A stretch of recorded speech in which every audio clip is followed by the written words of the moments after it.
It's a great day. My name is Che Brown, the Happy Entrepreneur, and welcome to the Happy Entrepreneur Show, the number one business development and revenue focused late night show in the country where we're on a mission. And our mission really is to empower, our mission is to inspire, and our mission is to provide you, that's right, you, the hardworking entrepreneur, with all of the resources that are necessary to execute that big vision you have for the people you were called to serve.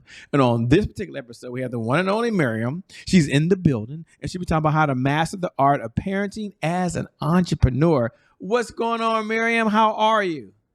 Hello. Thank you for having me. That's awesome. Awesome to Well, be thank you so here. much for I'm being here. We excited. certainly appreciate it. Folks are looking at the title. Other folks are reading your bio. They're seeing how famous you are. We'll get to that in a minute. But I just have a question as we're getting started. Parenting as an entrepreneur.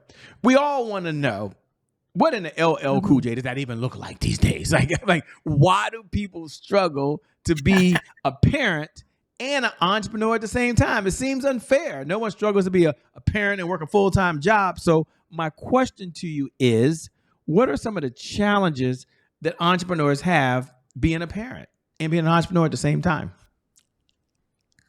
Yeah, parenting and entrepreneurship actually do crisscross in a way. They overlap in a way. And I think the biggest struggle is when entrepreneurs fail to see the connection between parenting and the work they are doing.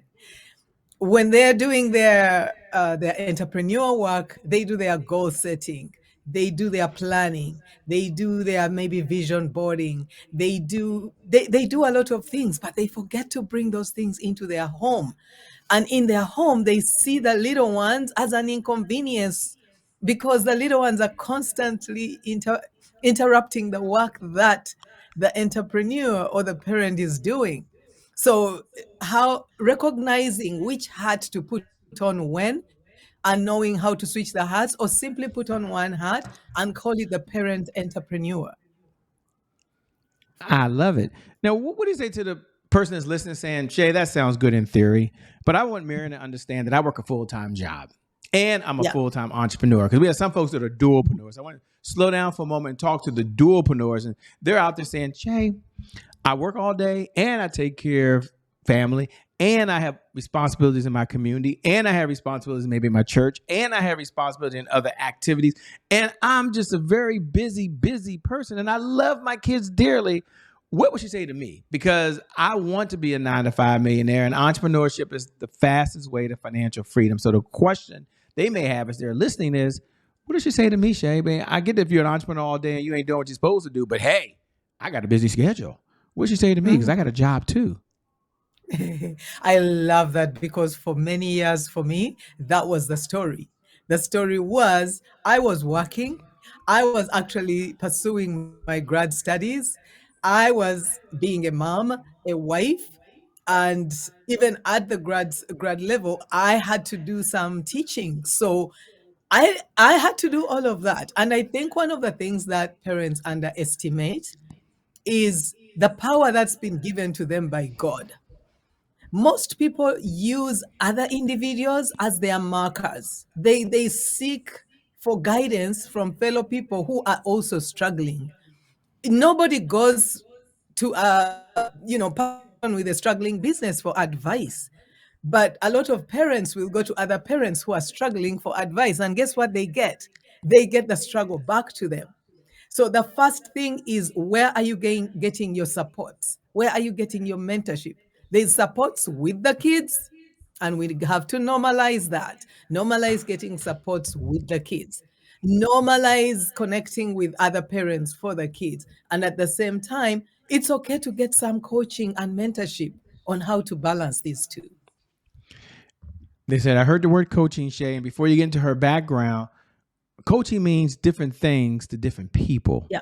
So can she take a moment and talk about what does coaching mean to her and what does it look like for someone like myself, just so we can all be on the same page?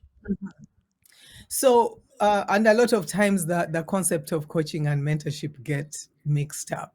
But the Yeah. coach is the one who works alongside you And when you're tripping, when you're stumbling, you have that person to go back to say, this is happening in real time.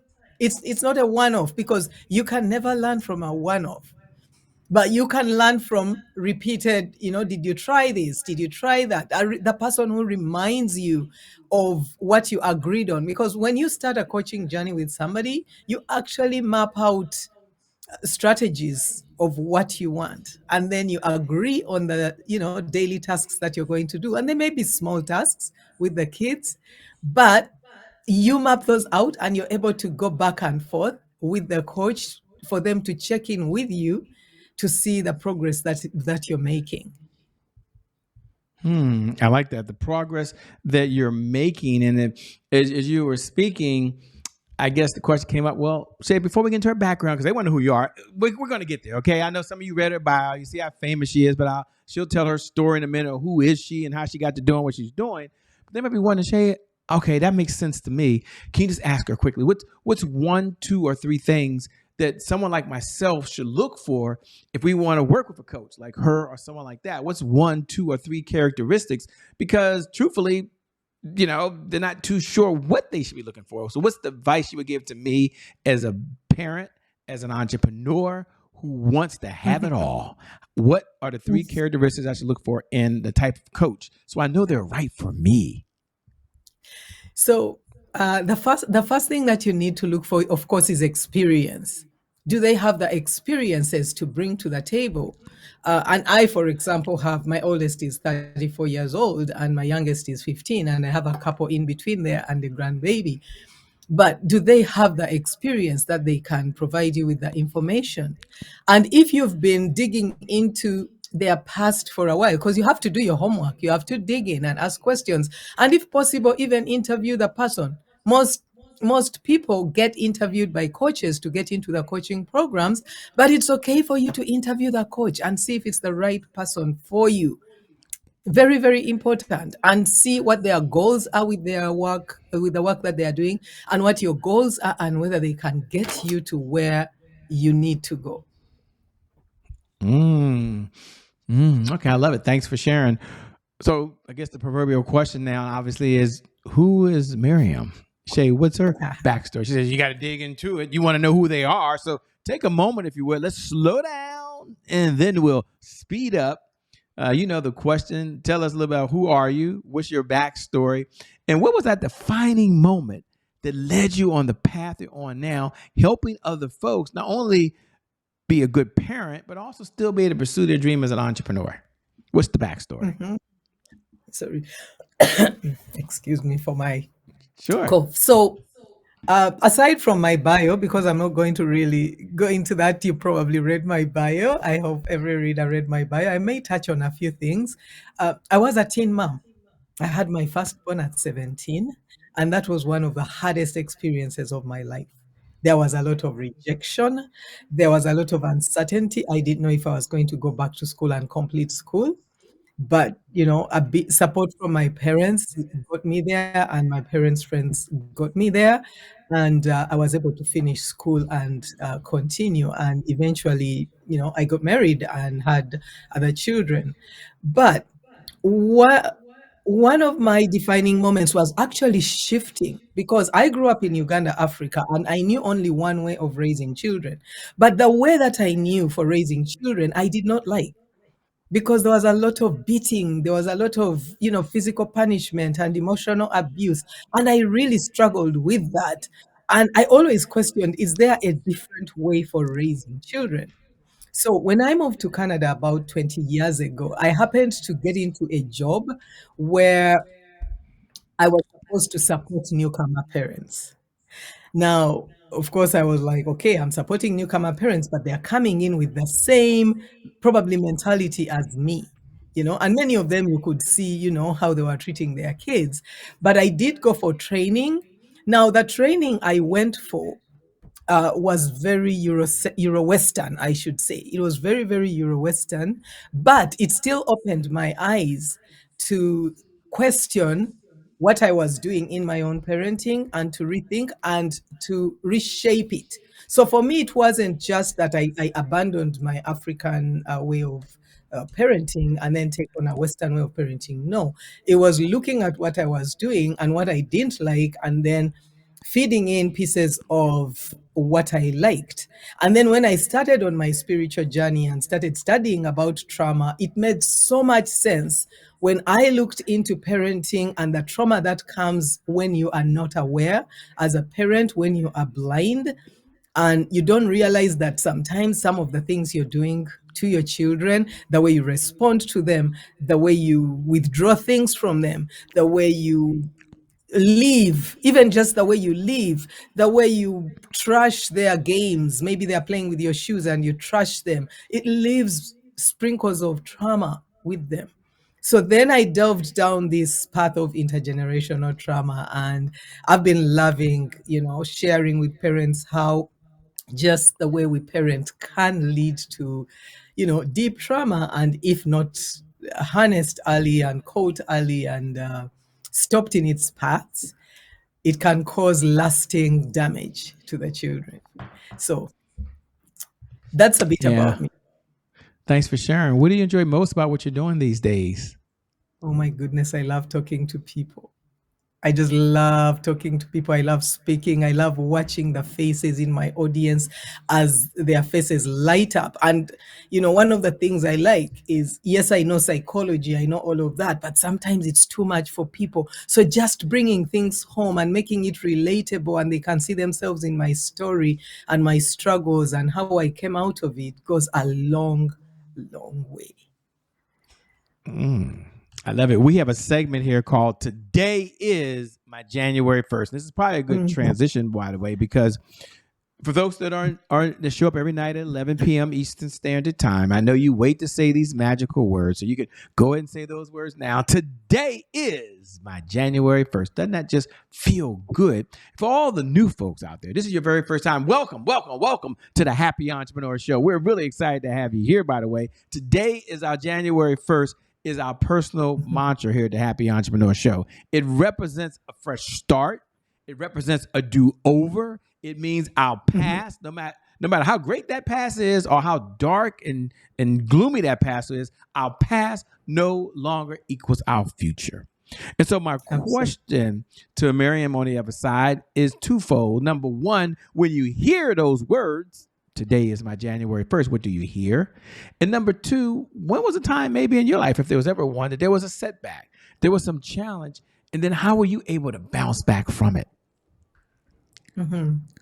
So when I hear today is my January 1st, I love January 1st, but I love it for not just the day, but the season. It represents a season.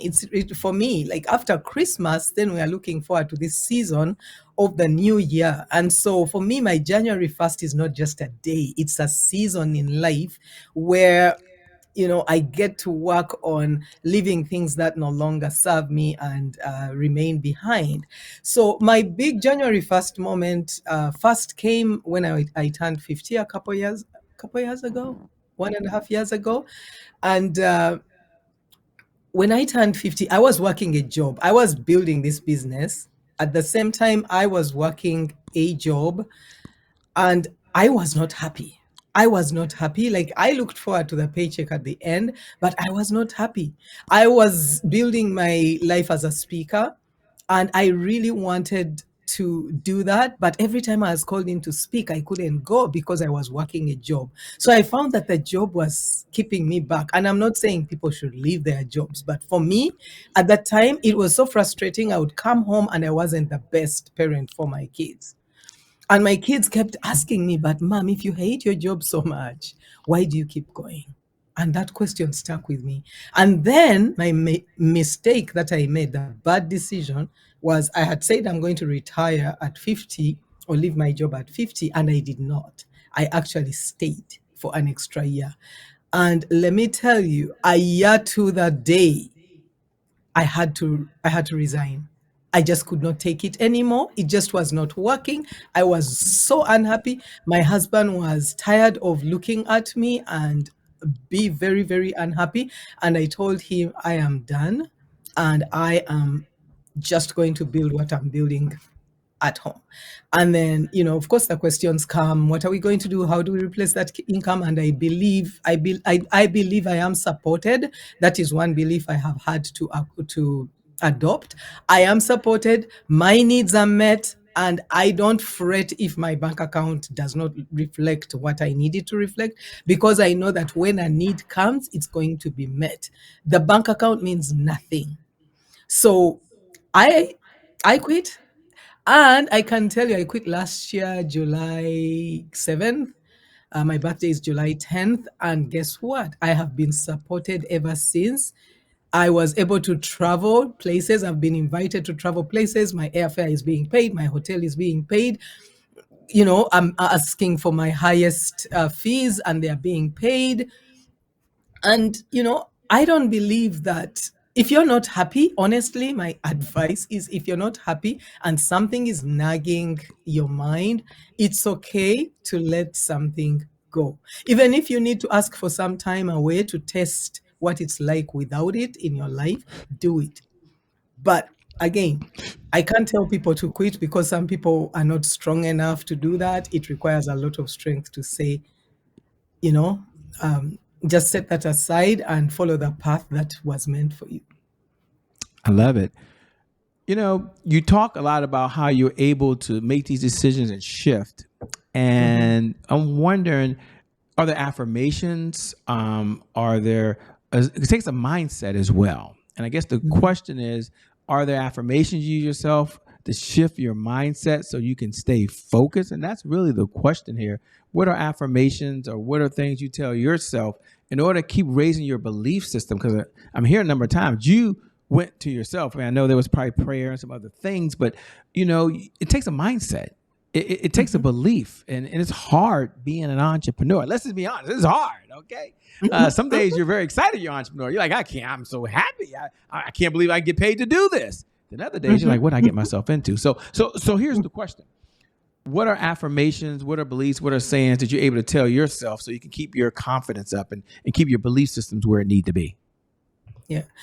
So I don't use affirmations. When I was starting on this journey about 10, 12 years ago, I tried affirmations. I pinned them on my bathroom, but then I felt like it was a task to repeat them. And then at some point, I felt I was no longer connecting with them. And then, it kind of passed. That phase passed. But I've had to build my belief, my deep belief in myself, and it is work that I continue to work on every day. I have learned that when you go to hospital, they tell the sign of life by the up and down on the monitor. If you're flatlined, it means there's no life. So for me now, up or down does not mean anything. It no longer phases me that my world's falling apart. Down means, okay, it's like a wheel, right? A wheel eventually comes back up. I just ask the questions: what am I being prepared for? What lesson am I supposed to be learning in this void? What am I supposed to be picking up? So I have a very strong sense of awareness of, okay, things are not going the way I want. What's going on? And a deep intuition of listening. What am I supposed to be learning from this? What am I supposed to be picking up? And so I go through, I do journaling, I do a bit of silent time. I've tried meditation a bit. Sometimes I'll do meditation, but I prefer the guided on my own. My brain won't stay, but guided, I will stay. But yeah, it is a constant self interrogation. It's almost like a self coaching. Do you believe that? I ask myself, do you really believe that? Okay, if you believe it, or I ask, what is the alternative way to doing this? Or what if this fell apart? What would you look like coming out of this? So I like self interrogation and pushing myself to see what are the odds? What if? What if I tried this? What could happen? And I just say, God, universe, I am doing this. And I know you've shown it to me for a reason, and you are going to support me. So show me the pillars, the stepping stones I step on, even if they seem to be sinking. But if I'm meant to be stepping on them, I'll step on them to get forward. So that's my, belief system. One of the things you talk about a lot, thanks for sharing, thanks for being so transparent. You talked a lot about coaches and so forth. And one of my favorite questions to ask is, what's one of the best pieces of advice you've ever been given? And I asked that question, and I'll frame it for the audience that Miriam's had so many mentors along this journey of life. And she didn't get here by herself. She talked about, so there's mentors, and it's kind of unfair almost to ask her, like, can you grab one lesson that you've been Mhm. taught in life that you want to pass on to us? But you at home, you get to lean in because you might never meet her mentor, right? You may never meet them ever, but you can take what she's saying now and use it for the rest of your life. So my question to you, Miriam, is what's one of the best pieces of advice you've ever been given? Whew, that's a tough one, but there are a couple, but the one that comes straight to mind is when you're talking to individuals, when you're talking to people, talk them up. Like lift them up. Don't leave them in the ditch. Even if you're talking to them and you realize that they are going down, find a way of holding their hand and pulling them out so you can give them hope. Because you don't want to be the last person who spoke to them. Because sometimes we leave people in the ditch and we are the last person. So that informs a lot of my connections with individuals that when I meet a person, I want our conversations to end on a high note, and I want to leave knowing that I have activated them to access a different part of themselves. So that advice was, talk people up, don't talk them down. Love it. Said so well, by the way. Said just so well. What do you do for fun? Like when you're not out saving the world and helping people and coaching them to be entrepreneurs and parents, like what do you do for fun these days? What I do for fun, I actually learned how to swim last year in May. I'm going to be 52 this year. And I hate the gym. And because I hate the gym, and my husband loves the gym, and he was always like, we need to go, we need to go. I was like, I hate the gym. I don't want, because my energy just senses people, and I get in there and I just feel the bad energy and I want to leave right away. And so I told him, I'm going to learn how to swim. And he's like, you realize how old you are? And I said, yep. So I went, I enrolled in class. The first class that I enrolled in, I did not get in the water. But after that, I got in the water and I love it. And now I swim for fun, I swim for exercise, I swim for activation. I just love the water. And it's not even a year yet. So I don't know.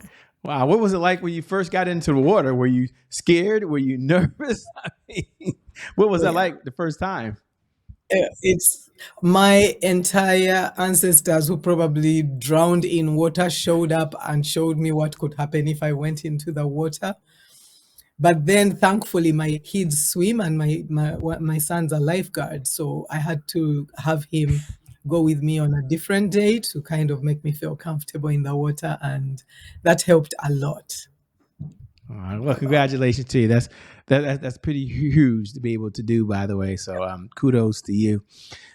As we come down the home stretch, coming, I wish we had more time, but I have a two-part question. Number one, what type of clients are you looking to work with these days, if any, if your firm's taking on any clients? And number two, how Mhm, can folks best connect with you? How can they stay in this mhm, conversation over and beyond the time that you and I have? So, what's the best way for the audience to connect with you? mhm. So the clients that I love to work with are individuals who've actually become aware that the way they are parenting is not working and they want to improve that. They realize that, and a lot of entrepreneurs are involved in this where they are making so much money or some money and they are hoping that to leave a legacy for their children, but they don't realize that sometimes the way the parenting is happening um, erodes the trust that the children have in them. And that actually does happen because kids see us and they see, we are preaching, but we are not actually practicing what we preach. We practice it in business, but not at home. And so I want to work with individuals who are aware of, the fact that their parenting needs to improve and who are ready to do the work to fix it so that when they are leaving this earth, they know that they've left whatever they are leaving in good hands versus going to bed, to our eternal bed, sleeping and saying, no, I don't like this. But then like I said, I do based on my bio, I kind of have other hats that I wear, and I do speak, and I speak a lot about oppression and anti-racism with organizations. So most of my speaking is around that, and I do, if I work with organizations that are interested in fixing their equity and diversity issues and inclusion issues. And so, I love looking at their policies and supporting them with rebuilding their policies so they are more inclusive. This takes a lot of trust and advice, trust from the organizations, but it's something that I really love to do. And I love watching when organizations finally roll out their anti-racism policies that actually work, and yeah, they see success at the end.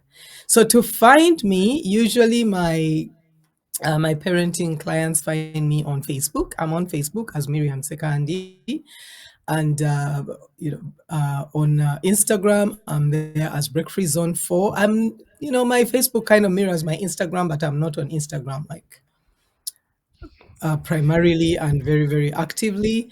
And then for organizations, I'm on LinkedIn. That's where I connect with them. So yeah. Well, let me say thanks so much for being on the Happy Entrepreneur Show. We appreciate it. Thank you for having me.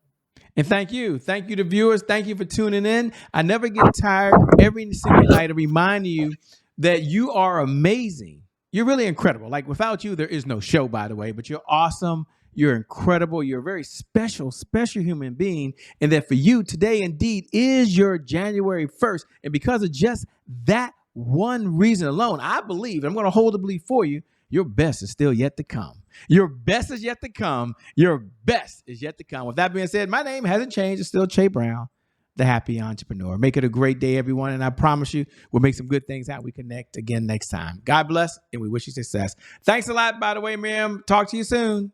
Bye-bye. Bye. Peace, everybody.